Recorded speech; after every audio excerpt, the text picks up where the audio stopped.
जो अभिषेक बैनर्जी का दुर्ग कहा जाता है, ये उसी कॉन्स्टिट्यूएंसी में पड़ता है जिस कॉन्स्टिट्यूएंसी से अभिषेक बैनर्जी 7 लाख वोट से जीत कर आए थे, लोकसभा के सांसद बने। 7 लाख, टोटल 10 लाख के करीब वोट था, जिसमें से 7 लाख अकेले अभिषेक बैनर्जी को मिल गया था। अब इसी से आप कल्पना कर सकते हैं कि अभिषेक बैनर्जी की तूती बोलती है अपने कॉन्स्टिट्यूएंसी में, जिस कॉन्स्टिट्यूएंसी से वो जीत कर आए थे। और जब शुभेंदु अधिकारी की, मतलब भारतीय जनता पार्टी की पूरी पार्टी की जब हार हुई थी, तो कोलकाता में शुभेंदु के घर के बाहर उनके बूढ़े माँ बाप, 80 बरस से ऊपर की उम्र है, वो वहां पे रहते हैं। उनके बूढ़े माँ बाप के घर के बाहर में इन्होंने डीजे बजाया था पूरी रात, मतलब नंगा नाच किया था, गुंडागर्दी का। अभिषेक बैनर्जी नहीं नाच रहे थे, अभिषेक बैनर्जी के कार्यकर्ता नाच रहे थे, टीएमसी के गुंडे नाच रहे थे। कार्यकर्ता नहीं कहिए आप उसे, टीएमसी के गुंडे कहिए। आज उसका बदला लेने के लिए इक्के दुक्के अभिषेक बैनर्जी के घर के बाहर, उस तरह से तो नहीं हो रहा है, लेकिन जो राह चलते हुए जो राही हैं, उसमें मेल और फीमेल दोनों है, वो रुक करके देखने लगते हैं, थोड़ा सर ऊपर उठा करके कि यार अच्छा यही बंगला है अभिषेक बैनर्जी का। और उस बंगले के बाहर खड़े होकर के जय श्री राम का, बहुत जोर से नहीं लेकिन हिम्मत करते हैं, जय श्री राम का नारा लगा करके फिर वो चले जाते हैं। इससे ज्यादा नहीं करते। कोई डीजे नहीं बजता है रात भर, ताकि बूढ़े को सोने नहीं देना है, ऐसा कुकृत्य नहीं होता है। और मैं हैरान हूं लुटियन मीडिया पर। लुटियन मीडिया बिल्कुल आंख पर धृतराष्ट्र के तरह और गांधारी की तरह पट्टी बांध लिया है। लुटियन मीडिया को कुछ दिखाई ही नहीं पड़ा 2021 में, 2016 में भी नहीं दिखाई पड़ा, और 2011 में तो वो खुद ही मुर्शिद था। जो लुटियन मीडिया है 2011 में पूरी तरह से मुर्शिद था। क्यों मूर्छा इसलिए हो गई थी उनकी, क्योंकि उनके जो सिपहसालार थे वही खेत रहे थे, वही सत्ता गंवा चुके थे।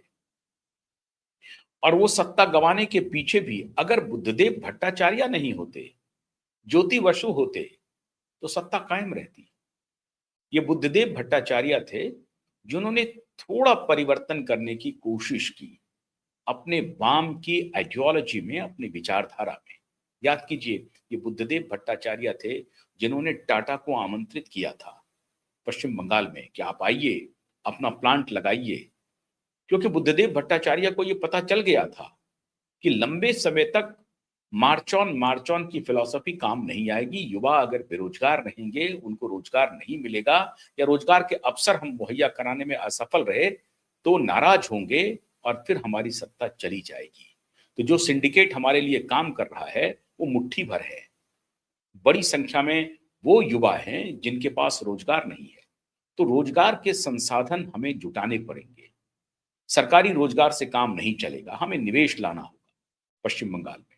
जो पश्चिम बंगाल कभी निवेश की भूमि हुआ करती थी, जिस पश्चिम बंगाल में भारत में मॉडर्न इंडिया में सबसे अधिक निवेश हुआ था, वही ब्रिटिशर्स किए थे, वो पश्चिम बंगाल खत्म हो गया था, ध्वस्त हो गया था, एजुकेशन के भी मामले में और इंडस्ट्री के भी मामले में। तो बुद्धदेव भट्टाचार्य को इस बात का इल्म था कि हमें रास्ता बदलना पड़ेगा। रास्ता बदलने की कोशिश की, लेकिन तब इसी सिंगूर में, इसी नंदीग्राम में माहौल बना, आंदोलन हुआ और टाटा को भगा दिया गया। तो एक प्रकार से वाम की पूरी फिलॉसफी ममता बनर्जी ने ओढ़ ली, चादर ओढ़ ली, वामपंथी आइडियोलॉजी की चादर ओढ़ ली। इसलिए वामपंथियों को लगा कि बुद्धदेव भट्टाचार्य जो धवल धोती कुर्ता पहनते हैं, शुक्ल और श्वेत धोती कुर्ता पहनते हैं, ये भद्रलोक हो गए हैं। सिगरेट भी बोते थे बुद्धदेव भट्टाचार्य, तो ये भद्रलोक हो गए हैं, ये एलीट हो गए हैं, एफ्लुएंट एलीट हो गए। ये सब एलीट से काम नहीं चलेगा, हमें बुर्जुआ का नेता चाहिए। हमें सर्वहारा का नेता चाहिए, हमें सर्वबुर्जुआ नहीं, हमें सर्वहारा का नेता चाहिए। और सर्वहारा के प्रतिमा के रूप में उनको ममता बनर्जी मिल गई। और तब ममता बनर्जी काली की खप्पर लेकर के निकली थी बुद्धदेव भट्टाचार्य के खिलाफ 2011 में। जनता का समर्थन मिला, वो जीत करके आई, मुख्यमंत्री बन गई। लेकिन उसके बाद उसी बुद्धदेव भट्टाचार्य के पैटर्न पे ये चले। हालांकि बुद्धदेव भट्टाचार्य बढ़िया काम कर रहे थे, लेकिन ये उनके काम पर अगर चलते रहते तो ठीक होता। लेकिन कम्युनिस्ट का जो सिंडिकेट, गुंडा सिंडिकेट था, वो एंटायरली शिफ्ट कर गया ममता बनर्जी में, क्योंकि उस कम्युनिस्ट को लगा कि ये नई कम्युनिस्ट आ गई है। भले ही पार्टी का नाम अलग है, दर्शन हमारा ही है, ये चादर अच्छी लग रही है, इसको ओढ़ लिया जाए।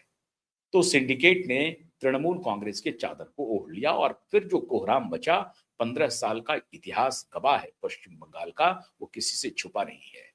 लेकिन एक से छुपा है, लुटियन जोन के कबाल से, कुछ मैगजीन से, कुछ पत्रकारों से, कुछ एक्टिविस्ट से, और इनकी चौकड़ी पट्टी बांधे हुए है। क्यों? उनको आरएसएस का विरोध करना है, उनको भाजपा का विरोध करना है। भाजपा आरएसएस का विरोध कीजिए आप, कोई आपत्ति नहीं। अगर विरोध की गुंजाइश है तो करिए, कोई दिक्कत नहीं है। लेकिन आप सर्वथा आंख पर पट्टी बांध लीजिए दूसरे तरफ से